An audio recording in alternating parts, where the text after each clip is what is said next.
Well, we'll set the camera up there so I can watch it what it does later. In a moment, I'll crank the key.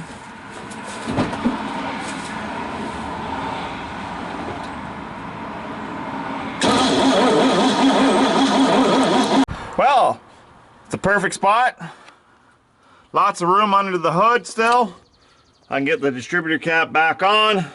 Maybe I'll stay here and have a break, have a big union job, and have my lunch right here. It's a nice quiet spot. Birds are chirping away in the background. It's just a grand old day of fun. So, since I was working solo, I set up the camera so I can see which way the distributor was turning. I just wanted to confirm, as it's been a while since I've seen it, which way it spun. Anyways, I just didn't want to assume. So anyways, got that figured out. So I had a series of problems partway through the winter. I moved it from one garage to the other, and my bad, ran it out of fuel. So that's okay. Anyway, so that's a series of problems. Ran it out of fuel and the distributor loosened up. So that happens. The old Suburban doesn't have a fuel gauge. I knew it was low, but anyways, that's okay. So that's my series of problems that happened. Fuel gauge doesn't work. Anyways, it sucked up some crud from the bottom of the tank. Got the fuel filter plugged up. Anyways, that happens. So got it running again. The carburetor right here was running really good, and then all of a sudden it started bogging out and fuel started coming out of here. I assume that's the float, but I'm not a carburetor guy. I know a few basics, but anyways, heard tell of people giving the carburetor a little bit of tappy tap. So that's what I done, and then that's got the carburetor working quite nicely now. So better than it has been. But anyways, should have another carburetor putting on it.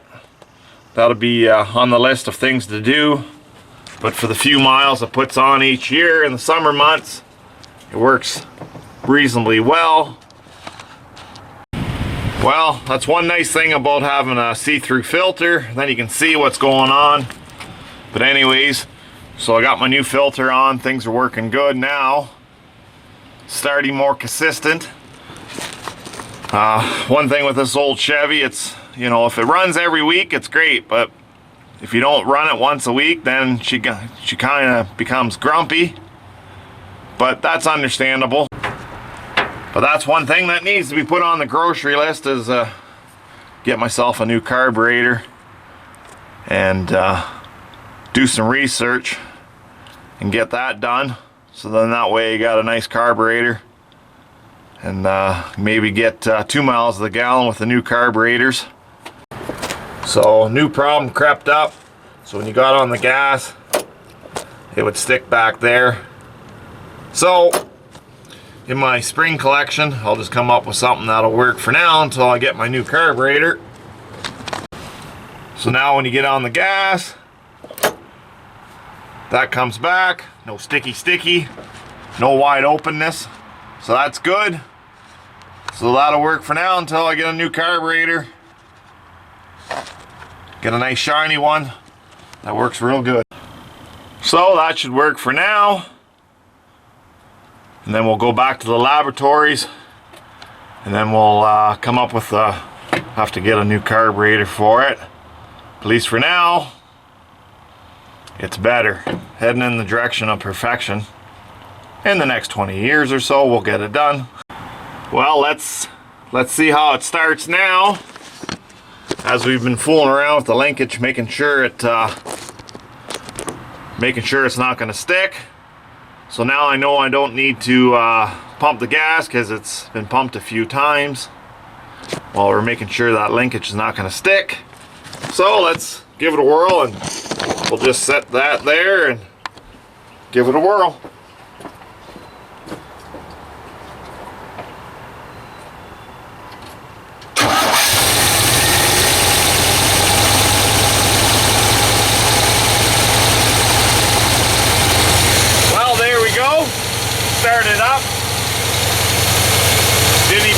choke.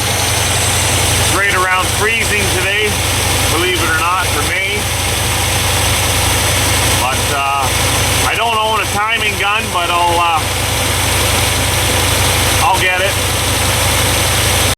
Well, one reason I'm not worried about fixing the fuel gauge right now, I'll have to take an extra couple minutes, maybe 30 seconds, and figure out how to make my Ford fuel tank work with me Chevy's gauges. Maybe it's not a big deal, but that distributor's still loose, but we'll get it tightened down. And even though I don't have a timing light, it'll take me 5,000 years, but we'll at least get it so it'll get at least 2 horsepower out of it. But for an old motor, it's working pretty good. Well, it's been running good. Do we dare turn it off and see what happens? Well, that's pretty good. The moment of truth, it starts again. Well, we're getting progress. Let's shut it off, and then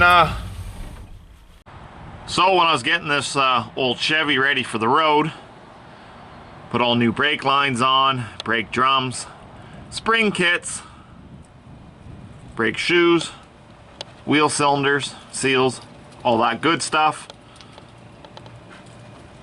Had some new exhaust bent up, so that was nice. Got some duals. So that was all done for preparation for getting it ready for the road. Back 3-4 years, I guess. So another problem I had, starter's always been a little slow, but anyways, it finally gave up the ghost. So you can see those gizmos there are wore right out. This nose cone here was different, no big deal. Took it all apart. This part here was all the same, intermingle.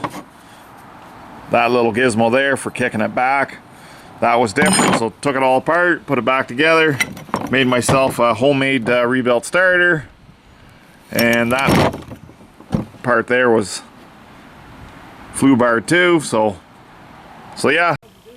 Well, let's see what happens. See if we've become a part-time mechanic. Oh yeah,